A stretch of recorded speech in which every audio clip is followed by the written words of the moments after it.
আসসালামু আলাইকুম। আমি মোসাম্মদ শিরিনা আক্তার, শহীদনগর এম এ জলিল উচ্চ বিদ্যালয়ের সহকারী শিক্ষক, ব্যবসা শিক্ষা। আজকের ক্লাসে সবাইকে স্বাগতম। আশা করি সবাই ভালো। আজকে আমরা নবম শ্রেণীর হিসাব বিজ্ঞান অধ্যায় 8 এই বিষয় নিয়ে আমরা আজকে আলোচনা করব। তো তোমরা এই ছবিতে কি দেখতেছো একটু চিন্তা করো। ছবিতে আমরা যা দেখতেছি যে নগদ টাকা, কিছু ডেবিট কার্ড, মাস্টার কার্ড, ব্যবসা প্রতিষ্ঠান।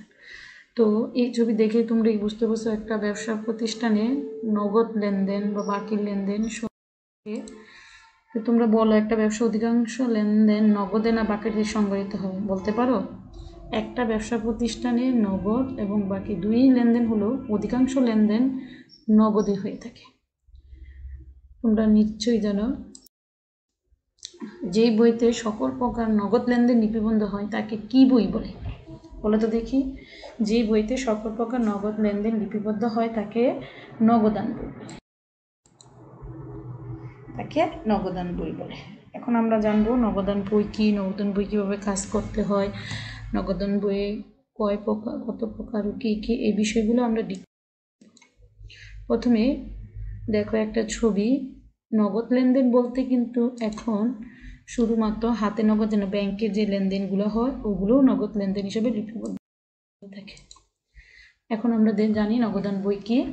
যে সকল লেনদেন নগদ প্রাপ্তি ও উপাদান ঘটে ওই সকল লেনদেন সমূহকে একত্রে করে যে বই প্রস্তুত করা হয় তাকেই নগদান বই বলে। নগদান বই প্রাথমিক হিসাবের বই, জাবেদার একটি অন্যতম শাখা। জামাদা অনেক ধরনের আছে, তোমরা জানো। নগদান বই জাবেদার একটি শাখা। নগদান বই প্রস্তুতের জন্য নির্দিষ্ট ছক অনুসরণ করা হয়। নগদান বই হিসাবের প্রাথমিক বই হওয়া সত্ত্বেও ইয়া পাকা বইয়ের ন্যায় কাজ করে। এ কথাগুলো তোমরা একটু গুরুত্ব সহকারে মনে রাখবা। নগদান বই একটা হিসাবের প্রাথমিক বই, কিন্তু এটা পাকা বইয়ের হিসাবে কাজ করে। আর এটা প্রস্তুত করার জন্য একটা নির্দিষ্ট ছক প্রস্তুত করতে হয়, নৈবিত্তিকের মধ্যে বা আসতে পারে। এগুলো মনে রাখতে হবে। এখন আমরা জানবো নগদান বই কত প্রকার। নগদান বই 4 প্রকার: 1 গড়া নগদান বই, 2 গড়া নগদান বই, 3 গড়া নগদান বই, খুচরা নগদান বই। মনে রাখবো নগদান বই কয় প্রকার? 4 প্রকার। 1 গড়া, 2 গড়া, 3 গড়া, 4 গড়া বলবো না, খুচরা নগদান বই। তো 1 গড়া নগদান বই কি? 1 গড়া নগদান বই সাধারণত 1 গড়া নগদের মধ্যে 10টা ঘর থাকে। প্রথমে ডেবিট দিকে 5টা, ক্রেডিট দিকে 5টা। প্রথম দিকে ডেবিট দিকে থাকে প্রাপ্তিগুলো আর ক্রেডিট দিকে প্রদানগুলো। আমরা এই বিষয়গুলো ছক অঙ্কন করে পরবর্তী স্লাইডে আলোচনা করব। তো এটা শুধু মনে রাখো, নগদান বইয়ে 1 গড়া বইয়ের মধ্যে থাকে 10টা, 2 গড়া নগদান বই থাকে 12টা, আর 3 গড়া নগদান বই থাকে 14টা। আর খুচরা নগদান বই তোমাদের এই নবম শ্রেণীর বইতে নেই। পরবর্তী যখন তোমরা বড় ক্লাসে উঠবে, কলেজে, তখন দেখবো খুচরা নগদান করবো। তোমাদের নবম এবং 10ম শ্রেণীতে খুচরা নগদান বই করতে হবে না। তো আসো আমরা পরবর্তী নগদান বইয়ের দেখো। 1 গড়া নগদান বইয়ের একটা নমুনা ছক দিয়ে দিলাম।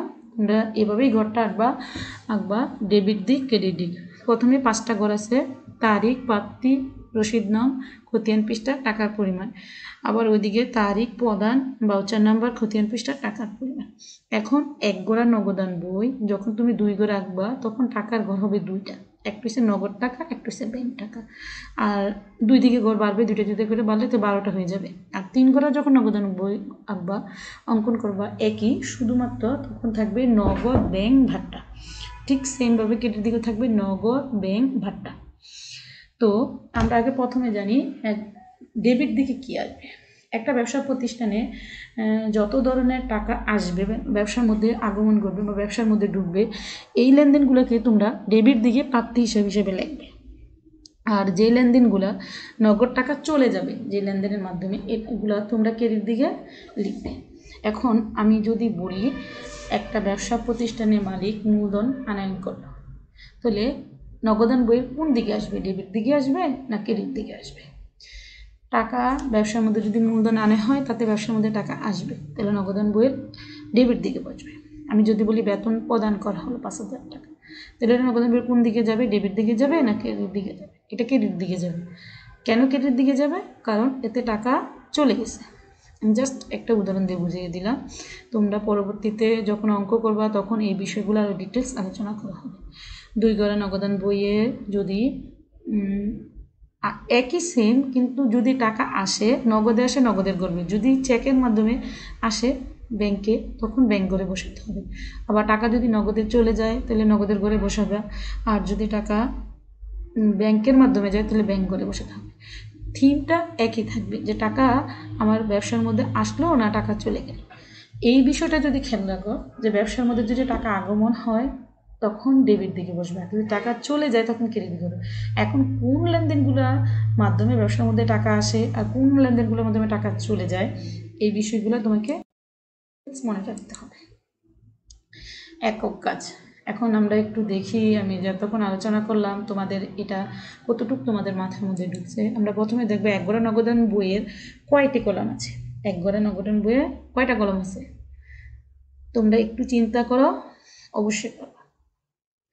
হ্যাঁ, আমি তোমাদের যে চিন্তা করছে এই উত্তরটার সাথে একটু মিলিয়ে দেখো। আমি বলি একগড়া নগদান বইয়ে 10টা কলম থাকে। প্রথম দিকে 5টা, ওদিক দিকে তারিখ, প্রাপ্তি, রসিদ নং, খতিয়ান পৃষ্ঠা, টাকা।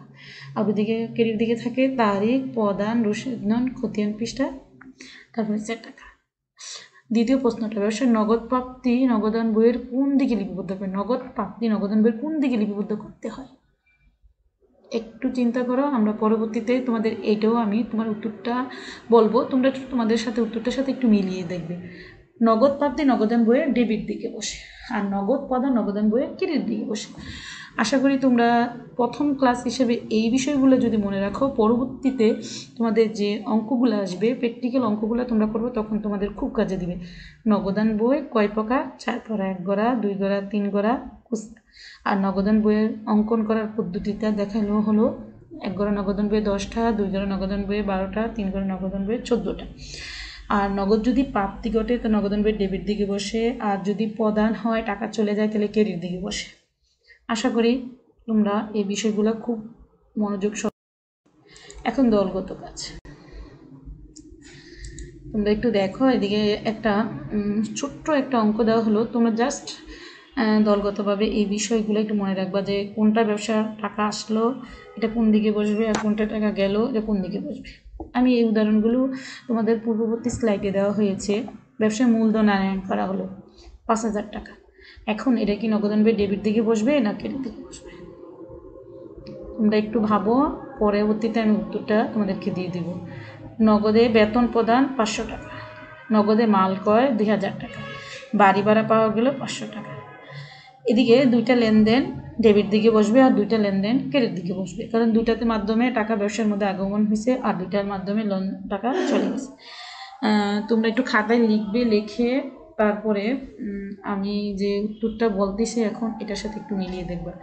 1 তারিখ আর 16 তারিখ এই 2টা লেনদেনের মাধ্যমে ব্যবসার মধ্যে টাকার আগমন হয়েছে, এটা ডেবিট দিকে বলে প্রাপ্তি হিসাব।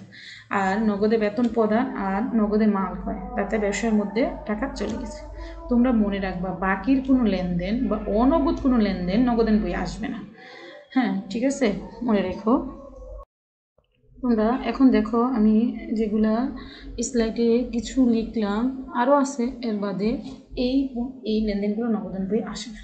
বাকিতে পণ্য ক্রয়, বিনামূল্যে পণ্য বিতরণ, আসবাবপত্র অবচয় করি, কারণ এই সমস্ত লেনগুলো কোনোটাই নগদে হয় না।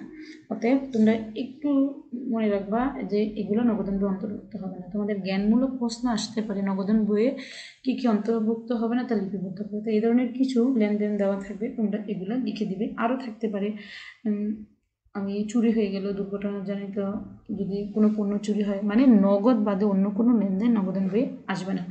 আশা করি তোমরা সবাই এই বিষয়টা খুব ভালো করে খেয়াল রাখবে। আমরা পরবর্তী স্লাইডে কি বিষয়টা আমরা একটু মূল্যায়ন করি, কোন ধরনের লেনদেন নগদান বই আসে না। নগদ, অনগদ, মানে নগদ ছাড়া অন্য যে লেনদেনগুলো নগদান বই আসে না, তোমরা এগুলা একটু দেখবে। নগদান বইয়ে ড্যাশের উপর নিয়ন্ত্রণ রাখে, এইগুলো দেখো। নগদান বইয়ের ক্রেডিট ব্যালেন্স হয় না কেন? নগদান বই কখনো ক্রেডিট ব্যালেন্স হয় না, মানে তোমাদের যখন অঙ্কটা করার শেষে ব্যালেন্স মিলাতে হবে তখন মনে রাখবে যে এটা কখনো ক্রেডিট ব্যালেন্স। কারণ আমার কাছে যদি নগদ টাকা না থাকে তাহলে আমি কিভাবে খরচ করবো, মানে কাউকে প্রদান করবো বা দিব, এটা হবে না। সবসময় ডেবিট দিকটা বড় থাকবে, ক্রেডিট দিকটা ছোটো থাকবে, মনে রাখবো আশা করি। তারপরে হচ্ছে বাড়ির কাজ। বাড়ির কাজটা তোমরা একটু করবা। আমি দু একটা দিছি, আরও তোমরা কিছু অঙ্ক তোমাদের বই দেখে একটু প্র্যাকটিস করবা। নিচের সাহায্যে নগদান বই তৈরি করে কারবারে মূলধন আনয়ন করা হলো, ব্যাংকে টাকা জমা দেওয়া হলো, আসবাবপত্র ক্রয় করলো, নগদান মাল করা হলো। আজকের ক্লাসে আমরা ওটা বানালাম না, 2 করে নগদান বইয়ে দুটা এন্ট্রি থাকে ডাবল কন্টেন্টটি। ডাবল কন্টেন্টটি কি? ডাবল কন্টেন্টটি মানে হলো একটা লেনদেন দুই দিকে বসে, ডেবিট দিকে বসে, ক্রেডিট দিকে বসে। এই বিষয়টা আমরা পরবর্তী ক্লাসে আরও ডিটেলস আলোচনা করব। আমরা আজকে জাস্ট এতগুলো একসাথে পড়ালে তোমাদের মনে থাকবে না, এই জন্য আজকের ক্লাসটা তোমরা শুধু এগুলো দেখো যে নগদান বই কী, নগদান বই কত প্রকার, নগদান বই কয়টা ঘর থাকেন, 1 ঘরে নগদান বই, 2 ঘরে নগদান বই, 3 ঘরে নগদান বই, এবং নগদান বই ডেবিট দিকে কী আসে, ক্রেডিট দিকে কী আসে, নগদান বই কোন লেনদেনগুলো আসে না, এগুলো একটু ভালো করে যদি মনে রাখো তাইলে হবে।